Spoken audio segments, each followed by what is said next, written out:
Continuamos hoy, amigo oyente, nuestra marcha por el libro de Sofonías. En nuestro programa anterior apenas si pudimos poner nuestros pies en el umbral del segundo capítulo de Sofonías. En los primeros 3 versículos, vemos que Sofonías está enviando el último llamado de Dios a la nación para que se arrepienta y regrese a Él. Comienza diciendo, «Congregaos y meditad». Creemos que esto está indicando aquí un llamado a reunirse como un grupo de adoradores para que clamen a Dios que los libere y para que también ellos puedan abandonar sus pecados. Él dice, «Congregaos y meditad, oh nación sin pudor». Ahora, los pecados de esta gente habían causado que Dios trajera este juicio sobre ellos, pero no era que Él no los quisiera. En realidad, el pecado de ellos había alcanzado un nivel bastante bajo, por cierto, y ellos estaban, por así decirlo, muertos a la vergüenza. No tenían ningún sentido del pudor. Ellos no tenían ninguna vergüenza en su comportamiento. Creemos que uno podría decir que ellos no tenían ninguna sensibilidad en cuanto al pecado. Estaban pecando con impunidad. Ellos pecaban abiertamente y en realidad hasta se jactaban de hacerlo. Creemos que nuestra situación en el presente es similar a esta. Hay personas que se admiran cuando decimos que nos encontramos en una situación terrible, y no es que nosotros digamos que ahora estemos en una condición peor que en el pasado, sino que antes la gente pecaba, pero no lo hacía abiertamente, lo hacía a escondidas. El pecado se cometía en un lugar donde nadie podía observarle. No se hacía alarde del pecado en el mundo. La gente no se jactaba de hacerlo como ocurre en el presente, o sea que no era una forma de pecar descarada como ocurre ahora. Ya hemos contado esta historia anteriormente de una joven muchacha, muy hermosa por cierto, que se presentó en un programa de televisión y prácticamente se jactaba de que ella estaba viviendo con un hombre con el cual no se había casado. Y otros que se encontraban en ese programa le felicitaban por el valor de expresar sus ideas y por lo tolerante de las mismas. Nadie le felicitó por la desvergüenza del pecado, porque el pecado ahora se está presentando de una manera muy abierta. No creemos que haya más pecado, sino que ahora se presenta abiertamente.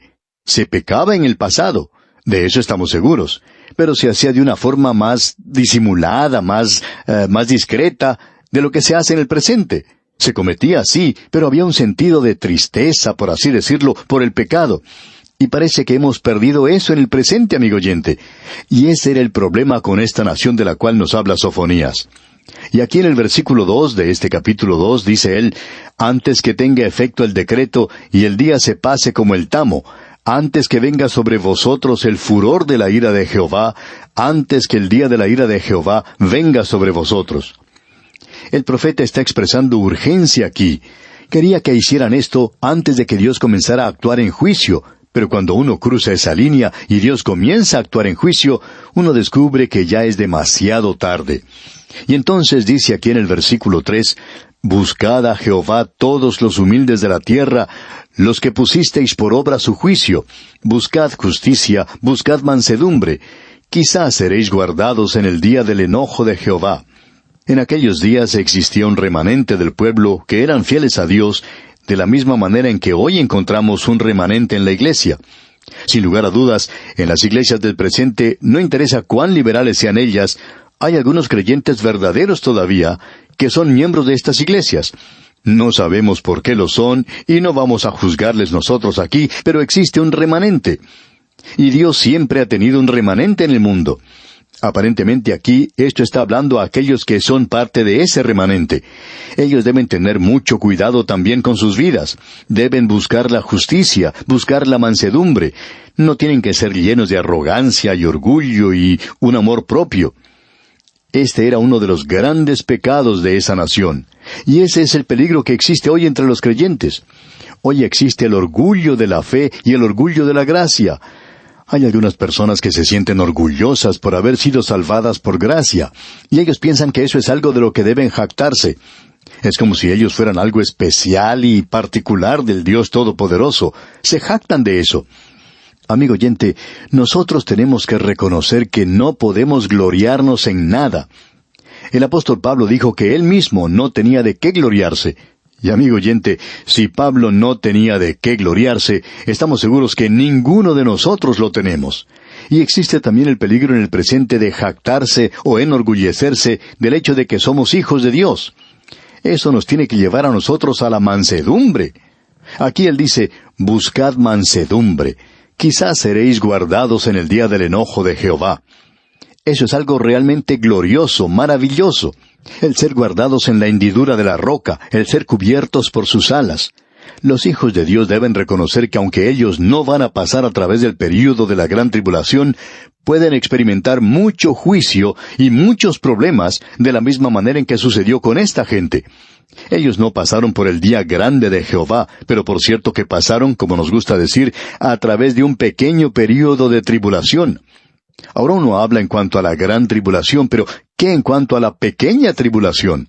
Todos nosotros vamos a tener un poco de tribulación en esta vida. Vamos a tener problemas. Hace muchos años, una señora que trabajaba ayudando en los oficios domésticos en una casa, se quejaba en cuanto a todos sus problemas, y aparentemente ella tenía bastantes. Y la dueña de la casa le dijo, en una manera que la reprendía por su forma de quejarse, le dijo lo siguiente: cuando el Señor me envía a la tribulación, yo voy a atribular. Y amigo oyente, estamos de acuerdo con esto. Creemos que nosotros debemos atribular. El apóstol Pablo dice que gemimos en nuestros cuerpos, pero eso no quiere decir que nosotros nos encontremos en el período de la gran tribulación. Ahora llegamos aquí a una nueva sección que comienza con el versículo 4 de este capítulo 2 y continúa hasta el versículo 8 del capítulo 3. Y aquí tenemos el juicio de la nación, y esto nos revela que Dios juzga a todas las naciones de la tierra. Amigo oyente, el Dios de la Biblia no es una deidad local nada más.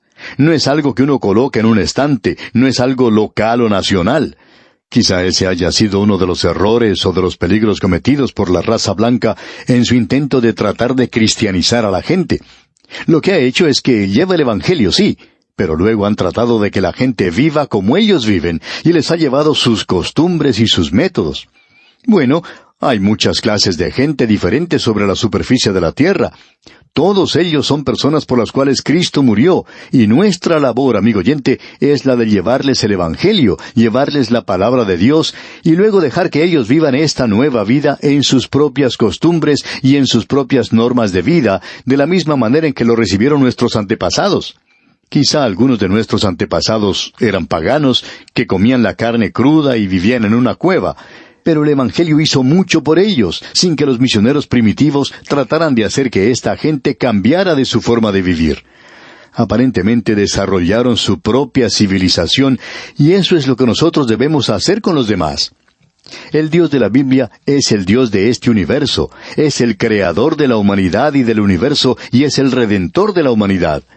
Notemos ahora que Él va a juzgar a estas naciones, y no solo a su propio pueblo. Él juzga a otras naciones por su pecado. Dios ha establecido ciertas normas que son para todo el mundo. Han sido escritas en los 10 mandamientos.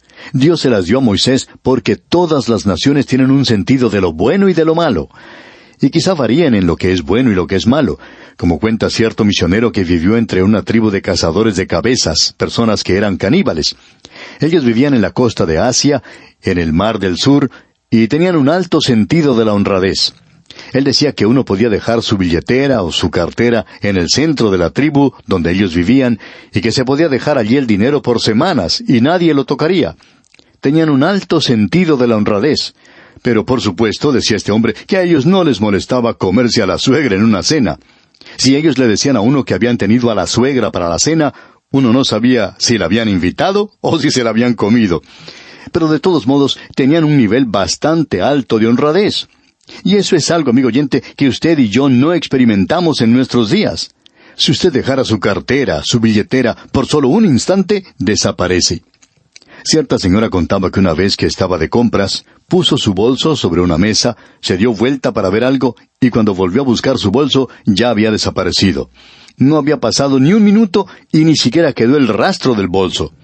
Amigo oyente, Dios le ha dado a las naciones ciertas normas, y usted puede encontrar esto en todas las naciones del mundo. No hubiera ninguna nación civilizada si no reconociera eso. Cuando esta gente se aparta del Dios vivo y verdadero, entonces se hunden en la peor clase de paganismo que puede existir, y llegan al punto donde Dios los tiene que abandonar, como hemos visto ya. Notemos ahora que él comienza su juicio de la nación aquí en el versículo 4 de este capítulo 2 de Sofonías, donde dice: Porque Gaza será desamparada y Ascalón asolada, saquearán a Asdod en pleno día, y Ecrón será desarraigada. Ahora aquí se mencionan 4 de las ciudades de los filisteos.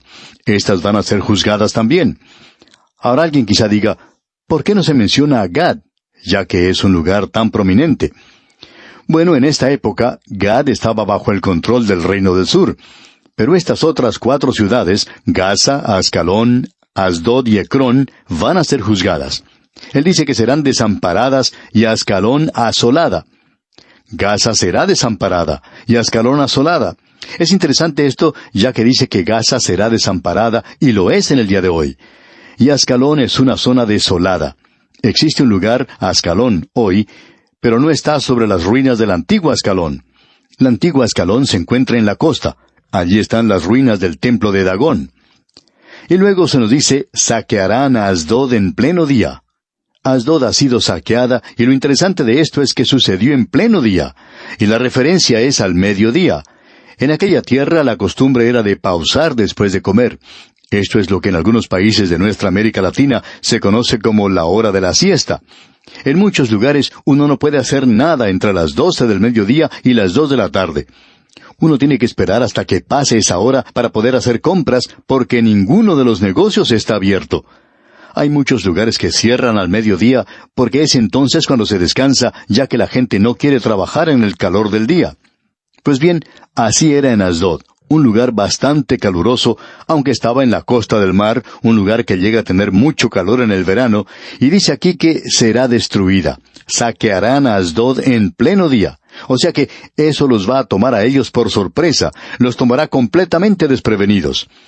Y Asdod desapareció totalmente, y ahora en el presente está bajo control israelí. Los israelíes han construido edificios de apartamentos en esa zona. También tienen un puerto construido por Israel, y es un puerto de los principales de ese país. Más recientemente aún se instaló allí una refinería de petróleo. Pero en aquel día, dice aquí, que será completamente saqueada. No hay ruinas en ese lugar. Y aquí también dice en este versículo: y Ecrón será desarraigada. Es decir, que fue quitada completamente. Y luego en el versículo 5 de este capítulo 5 de Sofonías leemos: Ay de los que moran en la costa del mar, del pueblo de los cereteos. La palabra de Jehová es contra vosotros, oh Canaán, tierra de los filisteos, y te haré destruir hasta no dejar morador. Aquí se habla de la nación de los cereteos. Ellos llegaron allí de la isla de Creta, y evidentemente eran filisteos. La palabra filisteo significa en realidad inmigrante, y ellos habían emigrado a aquel país. Esto, digamos de paso, debería responder la duda que tienen algunas personas, especialmente los de tendencia liberal, que dicen: ¿qué derecho tiene Israel para haber sacado a los filisteos si esa era su tierra natal? Pero, amigo oyente, esa no era su tierra natal. Israel estuvo allí mucho antes que llegaran los filisteos. Abraham, Isaac y Jacob estuvieron en esa tierra, y también sus descendientes estuvieron allí. De allí partieron a la tierra de Egipto, y en ese intervalo, los filisteos, que significa inmigrante, bueno, esta gente llegó a este país como inmigrantes. Pues bien, ellos deben ser expulsados, porque la palabra de Jehová es contra vosotros, oh Canaán, tierra de los filisteos, y te haré destruir hasta no dejar morador. De paso, queremos hacerle una pregunta, amigo oyente. ¿Cuándo fue la última vez que usted vio a un filisteo? Ellos han desaparecido.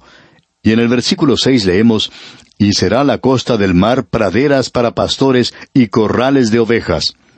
Ellos se apoderaron de ese lugar y se quedaron allí por casi 1900 años. Y aquí en el versículo 7 leemos: será aquel lugar para el remanente de la casa de Judá. Allí apacentarán. En las casas de Ascalón dormirán de noche, porque Jehová su Dios los visitará y levantará su cautiverio. Él se dirige del oeste al este a las naciones que son vecinas a la tierra de Judá. Y continuamos leyendo en los versículos 8 y 9 de este capítulo 2 de Sofonías: yo he oído las afrentas de Moab, y los denuestos de los hijos de Amón con que deshonraron a mi pueblo, y se engrandecieron sobre su territorio. Por tanto, vivo yo, dice Jehová de los ejércitos, Dios de Israel, que Moab será como Sodoma, y los hijos de Amón como Gomorra, campo de ortigas y mina de sal, y asolamiento perpetuo. El remanente de mi pueblo los saqueará, y el remanente de mi pueblo los heredará. Ahora, uno de los países más pobres entre las naciones modernas es el reino hashimita de Jordania. Ocupa la tierra de Moab y la tierra de los hijos de Amón. La capital allí es Amón, y uno no puede encontrar un lugar más desolado que este. Esto ha sido cumplido en el pasado. Luego, en el versículo 10 de este capítulo 2 de Sofonías, leemos: Esto les vendrá por su soberbia, porque afrentaron y se engrandecieron contra el pueblo de Jehová de los ejércitos. Ellos son juzgados por su soberbia, y la soberbia fue la causa por la cual el diablo pecó al principio, como usted bien sabe. Luego en el versículo 11 dice: Terrible será Jehová contra ellos, porque destruirá a todos los dioses de la tierra, y desde sus lugares se inclinarán a él todas las tierras de las naciones. Dios va a juzgar a la nación de Israel y a las naciones del mundo porque le han ignorado. Ellos no le reconocieron cuando le conocieron, y no le glorificaron, sino que llegaron a ser vanos en su imaginación. Su corazón insensato fue entenebrecido, y ellos comenzaron a adorar a la criatura en lugar de adorar al Creador. Y esa es la razón por la cual Dios les juzgará. Ahora, en el versículo 12, leemos: También vosotros, los de Etiopía, seréis muertos con mi espada. Bueno, Etiopía se encuentra en África. Este es un juicio mundial. Y en el versículo 13 leemos: Y extenderá su mano sobre el norte, y destruirá a Siria, y convertirá a Nínive en asolamiento y en sequedad como un desierto. Etiopía se encuentra en el sur, pero ahora él se dirige al norte, y Asiria va a ser juzgada en esa oportunidad. Asiria era una nación que estaba siendo de mucha importancia entonces en el mundo. Y aquí dice: y convertirá a Nínive en asolamiento y en sequedal como un desierto. Y esto es lo que es hoy. En realidad es un lugar bastante miserable. Toda esa zona de Nínive es desolación. Luego en el versículo 14 leemos: Rebaños de ganado harán en ella majada todas las bestias del campo. El pelícano también y el erizo dormirán en sus dinteles. Su voz cantará en las ventanas. Habrá desolación en las puertas, porque su enmaderamiento de cedro será descubierto. Es decir, que todas las ciudades van a ser derribadas. Y concluye el capítulo 2 en el versículo 15 diciendo: Esta es la ciudad alegre que estaba confiada, la que decía en su corazón: yo y no más. ¿Cómo fue asolada, hecha guarida de fieras? Cualquiera que pasare junto a ella se burlará y sacudirá su mano. Aquí se hace referencia a una expresión de una persona que ha sido tomada por sorpresa. Podría decirse: bueno, yo pensaba que Asiria y Nínive eran grandes ciudades y una gran nación. Pero miren ahora, solamente es desolación y ruinas. Cualquiera que pasare junto a ella se burlará y sacudirá su mano. Sacudirán sus manos completamente sorprendidos por lo que ha ocurrido allí. Este es el juicio de Dios de las naciones, amigo oyente. Y Dios ha juzgado a las naciones del pasado, y Dios juzga a las naciones del presente. El Señor Jesucristo dice que Él va a juzgar a las naciones en el futuro, y como hemos visto en el último libro que estudiamos, en el libro de Habacuc, Dios estaba actuando en aquel día de una manera que el profeta ni siquiera se imaginaba. Amigo oyente, Dios está actuando hoy en las naciones de este mundo. Él las ha juzgado en el pasado y las juzgará en el futuro. Dios mediante, en nuestro próximo programa, estudiaremos lo que nos dice el tercero y último capítulo de este libro de Sofonías. Y el tono y el tenor de este libro van a cambiar porque aquí vamos a ver el lado oscuro del amor. Es nuestra oración que Dios le bendiga en manera especial.